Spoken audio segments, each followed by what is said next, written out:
Hey everybody, this is Point Shooter. Today I'll be doing another multi-tool review. Today I'm reviewing the Gerber 400 Compact Sport. This was my original multi-tool. This was a Christmas present to me about 7 years ago, maybe 7 or 8 years ago, by my parents back when I was in middle school. It was a long time ago. And I've had it for that whole period and used it for many years. Now it's since been replaced by other multi-tools, but it still was one that I carried a lot until recently when I picked up my Leatherman Juice, which you've seen a review on here from me before. So let's talk about the Gerber tool. This is a relatively small compact tool. Not quite as small as the Leatherman Juice, but for what you're getting, this is an excellent tool. And I thoroughly enjoyed carrying it, and I still do on occasion. Sometimes backpacking, I'll take this instead of the Leatherman. So let's talk about the main differences between the Leatherman and a Gerber tool. Gerbers, open your pliers from the side.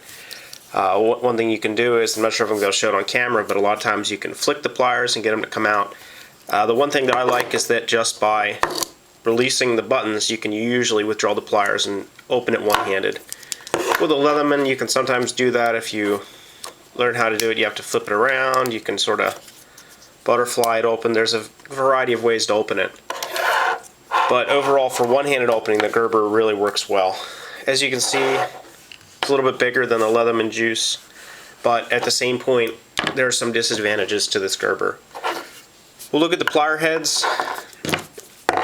They're pretty comparable.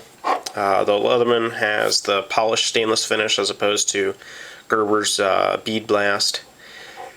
Cutting heads, the Gerber does not have the small hardwire cutter area like the Leatherman does. The plier tips, again, the Leatherman has slightly smaller tips, but one thing I found is that you get a lot better leverage with the Gerber tool because there's no chance of the plier handles coming open like I found with the Leatherman tool. As I mentioned in my previous video, that sometimes you get a material wedged in here, and as you're trying to open the pliers, the handles will open up.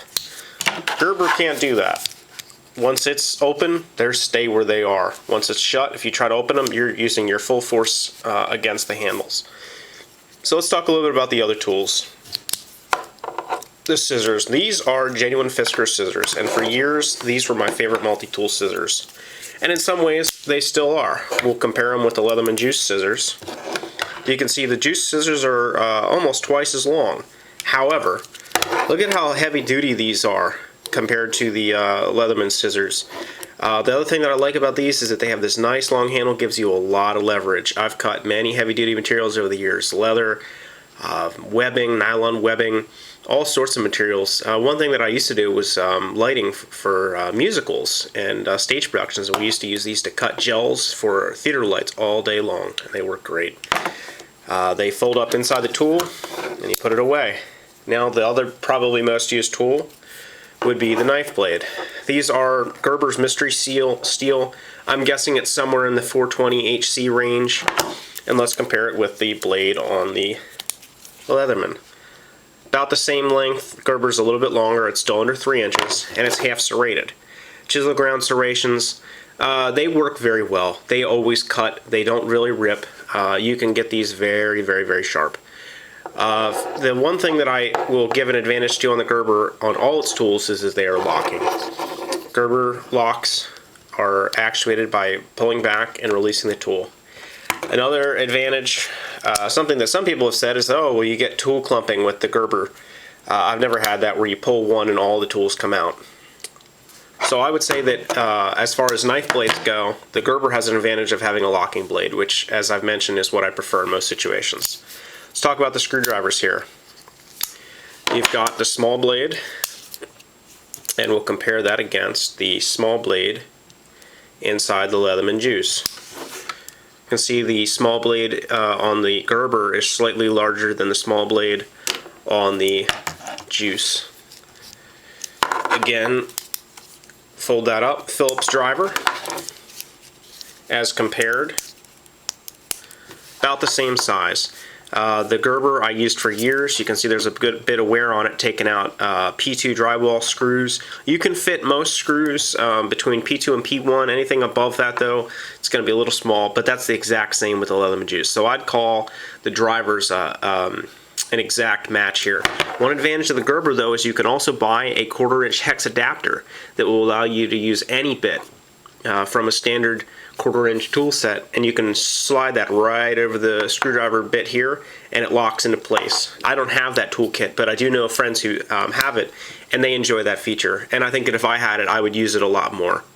So let's talk about the can opener. Here's another reason I like the Gerber, is the can opener. We'll compare it with the Juice here. This can opener I've used for years, and it reminds me of a Victorinox Swiss Army can opener, which I used for many years before I had this tool. My evolution of multi-tools largely I got my first Swiss Army knife when I was in Boy Scouts as a young child. You'll see that reviewed here later. And then I moved up to a Gerber. I had a couple other sort of low-end multi-tools in between, but this was my first serious multi-tool. Overall, I really like the Gerber can opener. The Leatherman works great. I use it all the time. I don't use the Leatherman as much, but one thing I will say, one of the most useful features of this is digging out staples. Again, I used to work in the theater, and we would be taking theater flats apart and have to pull out staples a lot. And what happens is, if you have to dig this out, I've never found a better staple remover. Not even a tack remover like you'd buy from Stanley, any of them. This has worked better than anything. So that's the can opener, and it opens cans just fine. Then we get to the large screwdriver blade.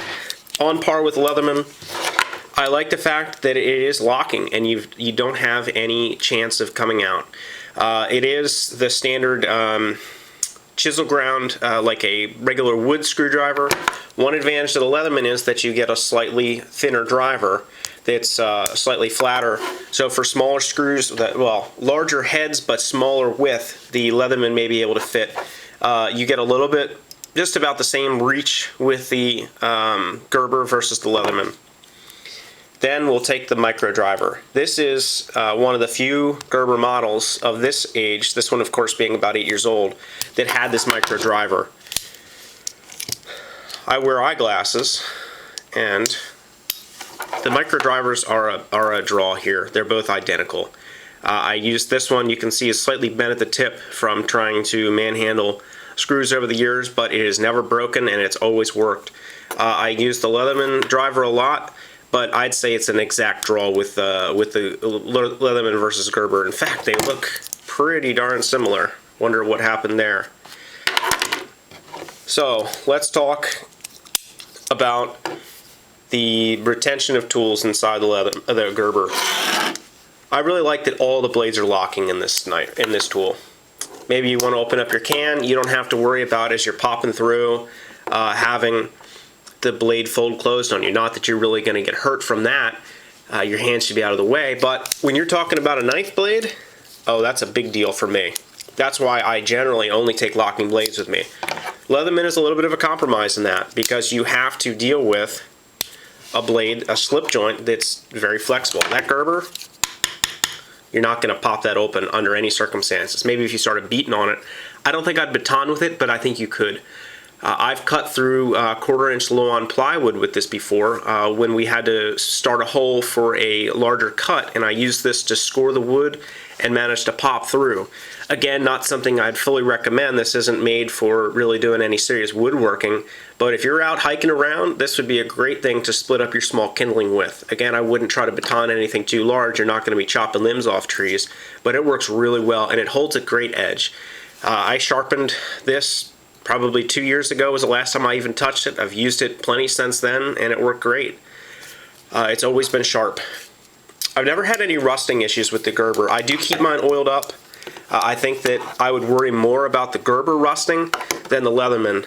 Mostly because I think the Leatherman is maybe a higher quality stainless steel, because as other reviewers like Nut and Fancy have mentioned, we really never hear from Gerber, at least on their older products, what the steel was. So I can't really tell where exactly it is. Oh, let me put another interesting feature. For those of you who may work with car electrical systems, look at that. You've got a connector crimper right there. Used it for years and it works great. I don't do a lot of 12-volt work, but the times that I have, this has worked great for crimping down splices, spade connectors, any of that. Sometimes working with computers, you may crimp or working with sound systems, you may crimp an old style wire nut down, and these work great. We'll go into the sheath real quick here. The sheath is excellent with Gerber. Now the only problem is it only has this fixed loop. You can't do you can't switch it side to side, and if you have a belt like a Alice belt, you can't actually slip it over. So if you're going to wear your dress belt or a 2-inch rigger belt, it works fine. It's ballistic nylon. This one's pretty worn because I've had it for so long, but I carried it for years in this pouch and never had a problem. Overall, you're looking around the $30 to $40 range for this Gerber 400. It does come in a black oxide finish. I don't have that, but I've seen it around. They look like they hold up pretty well. I really have always enjoyed having this Gerber. I carried it for years alongside with a AA mini mag light, and that was really my my primary stage crew kit back when I used to work in the theater. Again, it's made in USA. It's all stainless steel. It's backed by Gerber's warranty. And I've really enjoyed having it. I've never been able to break it. I'd loan it out to people who would be pretty rough on tools, and it would always come back to me in good shape. So if you're looking for an alternative to Leatherman or other multi-tools, SOG, whatever, the Gerber 400 is an excellent multi-tool. Well, I hope you enjoyed this review, and I hope it helps. Take care, and God bless. Bye.